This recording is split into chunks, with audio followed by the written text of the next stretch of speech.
Assalamualaikum warahmatullahi wabarakatuh.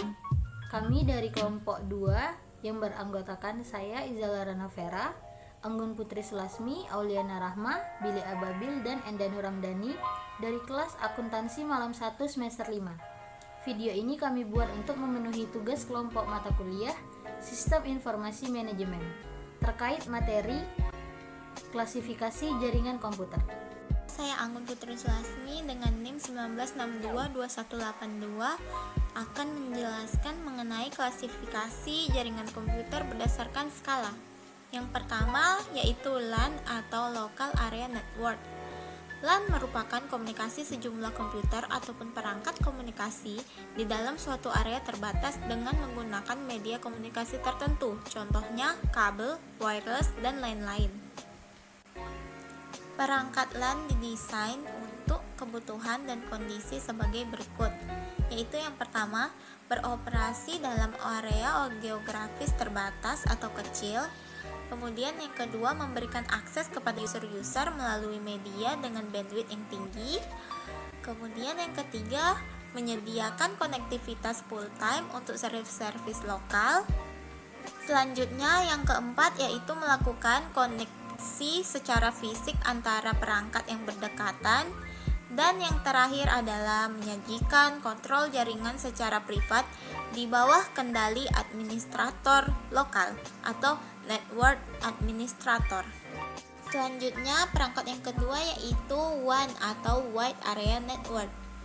WAN adalah sebuah jaringan yang memiliki jarak yang sangat luas karena radiusnya mencakup sebuah negara dan sebuah benua. Pada sebagian besar WAN, komponen yang dipakai dalam berkomunikasi biasanya terdiri dari dua komponen, yaitu kabel transmisi dan elemen switching. Kabel transmisi berfungsi untuk memindahkan bit-bit dari komputer satu ke komputer lainnya, sedangkan elemen switching di sini adalah sebuah komputer khusus yang digunakan untuk menghubungkan dua buah kabel transmisi atau lebih. Saat data yang dikirimkan sampai ke kabel penerima, elemen switching harus memilih kabel pengirim untuk meneruskan paket-paket data tersebut. Berikut adalah beberapa contoh dari perangkat atau teknologi WAN yang umum digunakan, yaitu modem, ISDN atau Integrated Service Digital Network, DSL atau Digital Subscribe Line, frame relay, ATM atau Asynchronous Transfer Mode, dan yang terakhir adalah SONET atau Synchronous Optical Network. WAN merupakan perangkat yang didesain untuk kondisi dan kegunaan berikut. Yang pertama yaitu beroperasi pada area geografis yang luas. Kemudian yang kedua, mengizinkan akses melalui interface serial dengan kecepatan medium. Yang ketiga, menyajikan konektivitas full time maupun part time, dan yang terakhir yaitu mengkoneksikan perangkat yang terpisah jarak global. Yang ketiga, Personal Area Network atau PAN. PAN adalah jaringan komputer yang digunakan untuk komunikasi antara komputer perangkat, termasuk telepon dan asisten pribadi digital, dekat dari satu orang. Jangkauan dari PAN biasanya beberapa meter. PAN dapat digunakan untuk komunikasi antara perangkat pribadi mereka sendiri atau untuk menghubungkan ke tingkat yang lebih tinggi dan jaringan internet. Personal area jaringan kabel mungkin dengan komputer bus seperti USB dan Firewire. Wireless Personal Area Network juga dapat dimungkinkan dengan teknologi jaringan seperti IRDA, Bluetooth, UWB, Z-Wave, dan Zigbee. 4. Metropolitan Area Network atau MAN merupakan jaringan yang cakupannya lebih luas meliputi suatu perkotaan. Jika cakupannya lebih luas, maka kapasitas perangkatnya pun lebih banyak daripada jaringan LAN. Jaringan MAN ini berfungsi sebagai penghubung LAN-LAN yang lokasinya berjauhan. Jangkauan MAN jelas lebih panjang dari LAN, yakni mencapai 10 km sampai beberapa ratus kilometer, dan mempunyai kecepatan hingga 1,5 sampai 150 Mbps. Baik, saya akan menjelaskan tentang klasifikasi jaringan komputer berdasarkan jenis. Yang pertama, internet.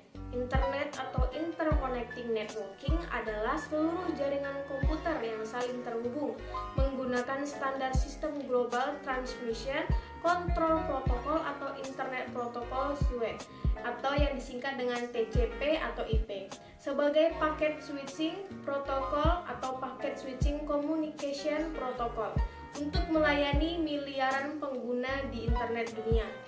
Rangkaian dunia yang disebut internet. Bagaimana menghubungkan sirkuit dengan aturan ini disebut internet walking atau antara jaringan. Yang kedua, intranet adalah jaringan pribadi atau private network yang menggunakan protokol internet atau disingkat TCP atau IP untuk membagi informasi rahasia tentang perusahaan atau operasi perusahaan untuk karyawannya. Kadang-kadang istilah ini mengacu hanya untuk intranet layanan yang terlihat, yakni situs web internal perusahaan. Untuk membangun sebuah intranet, maka jaringan harus memiliki beberapa komponen yang membangun internet. Internet protokol atau TCP atau IP, alamat IP, protokol lainnya, klien dan server, HTTP dan protokol internet lainnya atau FTP, POP3, SMTP atau umumnya merupakan komponen protokol yang sering digunakan. Yang ketiga, extranet adalah jaringan pribadi yang menggunakan protokol internet dan sistem telekomunikasi publik untuk membagi sebagian informasi bisnis atau operasi secara aman kepada penyalur atau supplier, penjual atau vendor, mitra atau partner, pelanggan, dan lain-lain. Extranet dapat juga diartikan sebagai intranet sebuah perusahaan yang dilebarkan bagi pengguna di luar perusahaan. Perusahaan yang membangun extranet dapat bertukar data bervolume besar dengan EDI atau Electronic Data Interchange, berkolaborasi dengan perusahaan lain dalam suatu jaringan kerjasama, dan lain-lain. Contoh aplikasi yang dapat digunakan untuk extranet adalah Lotus Note. Baiklah, selanjutnya klasifikasi jaringan komputer berdasarkan distribusi sumber informasi. Yang pertama, jaringan terpusat. Jaringan ini terdiri dari komputer klien dan server, yang mana komputer klien yang berfungsi sebagai perantara untuk mengakses sumber informasi atau data yang berasal dari satu komputer server.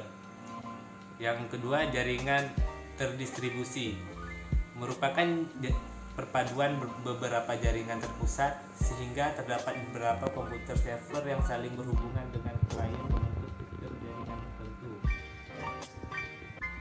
Selanjutnya, klasifikasi jaringan komputer berdasarkan transmisi data.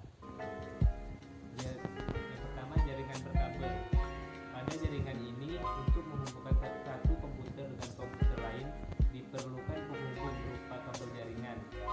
Kabel jaringan berfungsi dalam mengirim informasi dalam bentuk sinyal listrik antar komputer jaringan. Yang kedua, jaringan nirkabel merupakan jaringan dengan medium berupa gelombang elektromagnetik. Pada jaringan ini tidak diperlukan kabel untuk menghubungkan antar komputer karena menggunakan gelombang elektromagnetik yang akan mengirimkan sinyal informasi antar komputer jaringan. Oke, selanjutnya kita masuk ke pembahasan klasifikasi jaringan komputer berdasarkan peranan dan hubungan tiap komputer dalam memproses data. Yang pertama, jaringan client server.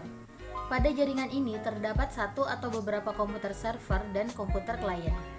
Komputer yang akan menjadi komputer server maupun komputer klien akan diubah-ubah melalui software jaringan pada protokolnya. Komputer klien sebagai perantara untuk dapat mengakses data pada komputer server, sedangkan komputer server menyediakan informasi yang diperlukan untuk komputer klien. Yang kedua, jaringan peer-to-peer. Pada jaringan ini tidak terdapat komputer klien ataupun komputer server karena semua komputer melakukan pengiriman maupun penerimaan informasi, sehingga semua komputer berfungsi sebagai klien sekaligus sebagai server. Oke, itu saja materi tentang klasifikasi jaringan komputer yang dapat kami sampaikan. Terlebih dan terkurangnya kami mohon maaf. Wabillahi taufik wal hidayah. Wassalamualaikum warahmatullahi wabarakatuh.